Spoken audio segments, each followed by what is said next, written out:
Yeah. If you think you're a content creator, kama ni bazoo kama huyu jamaa. Yeah. Huyu jamaa ni mnoma ona. Yeah, then pia nimeona pia mzito wetu pale our excellency president anaongea na mwenye TikTok. Yeah. Naongea on behalf of comment section pia wanaomba kulipwa. And then you know like other countries like people being wale ambao wana watch wanalipwa. It's not all about wale ambao ana create. So I think pia government ya Kenya wanaweza create app ya Wakenya kujibamba. Because we expect Facebook kutoka mtu wa USA, TikTok from China.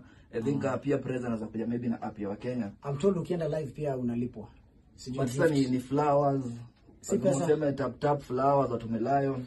Si pesa unapata. Mimi siwezi kusema. Hata nikula bana maua. Yeah, but mimi naomba ngambie president wetu akampia na app ya Wakenya. Yeah, a way of income. Ona kwanza pia ajua tena TikTok wa kule tax, tena tu kule tax Afrika Kenya, so at least kuna kitu wa Kenya ataweza give back to the community. Hiyo information tutapeleka. Safi, shukrani.